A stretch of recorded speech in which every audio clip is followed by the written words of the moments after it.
ان الحمد للہ رب العالمین والصلاة والسلام علی رسول الکریم اما بعد۔ مبارک ہیں وہ زبانیں جو رسول اللہ صلی اللہ علیہ وسلم کی حدیث کی تلاوت کرتی ہیں، اور مبارک ہیں وہ کان جو رسول اللہ صلی اللہ علیہ وسلم کی احادیث کو سنتے ہیں، اور مبارک ہیں وہ نفوس اور شخصیات جو رسول اللہ صلی اللہ علیہ وسلم کی حدیث کی کسی بھی درجے میں خدمت کر رہے۔ ہمارا درس بخاری کا سلسلہ جاری و ساری وللہ الحمد والشکر۔ کتاب العلم میں 53 ابواب ہیں اور 76 احادیث ہیں، اور احادیث میں جو مقررات ہیں یا جن کا پیچیدہ مسائل ہیں ان کو ہم ذکر نہیں کرتے، بلکہ جن کا تعلق عملی زندگی کے ساتھ اور جن کا تعلق فضائل کے ساتھ ہے، اور جو قلیل الفہم یعنی عام تھوڑے سے وقت میں بھی سمجھی جا سکتی ہیں، ان احادیث کی تلاوت ہم کر رہے ہوتے ہیں۔ اور ساتھ میں ہم ان احادیث کی تلاوت اس وجہ سے بھی کرتے ہیں کہ وہ مبارک الفاظ ہمارے کانوں سے بھی ایک دفعہ گزر جائیں۔ باب من یرد اللہ بہ خیرا یفقہہ فی الدین، 13واں باب ہے، اور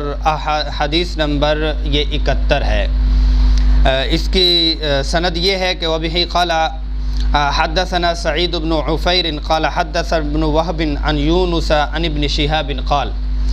قال حمید بن عبد الرحمن سمعت معاویة خطیبا يقول سمعت النبي صلی اللہ علیہ وسلم يقول من يرد اللہ به خیرا يفقهه في الدین وإنما أنا قاسم والله يعطي ولن تزال هذه الأمة قائمة على أمر الله لا يضرهم من خالفهم حتى يأتي أمر الله۔ عبد الرحمن رضی اللہ عنہ، حمید بن عبد الرحمن کہتے ہیں کہ میں نے معاویہ رضی اللہ عنہ سے سنا ہے کہ وہ منبر پر کہہ رہے تھے، فرما رہے تھے کہ اللہ جل جلالہ جس بندے کے ساتھ خیر کا معاملہ فرماتے ہیں، جس بندے کے ساتھ بھلائی کا معاملہ فرماتے ہیں، جس بندے کو نوازنا چاہتے ہیں تو ان کو دین کی فقاہت نصیب فرماتے ہیں۔ یہاں پر یفقہ فی الدین آیا ہے کہ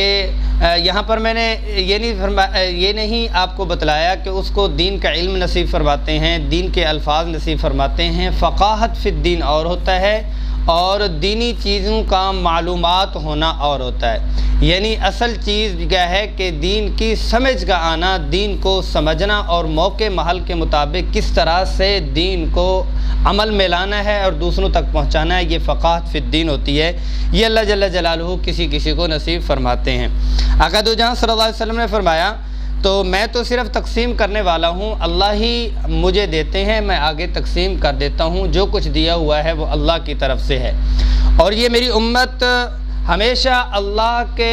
امر کو، اللہ کے حکم کو مضبوطی سے تھامے رہے گی، مضبوطی سے تھامے رہے گی،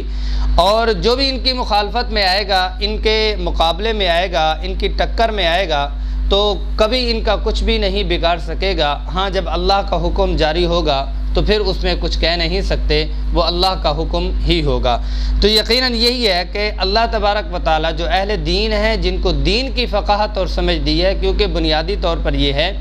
دین اور دنیا کا علم علیحدہ علیحدہ ہے۔ اس کو علم تو کہہ دیا ہے تو علیحدہ علیحدہ، مقاصد دونوں کے علیحدہ علیحدہ ہیں جو آج چلتے ہیں۔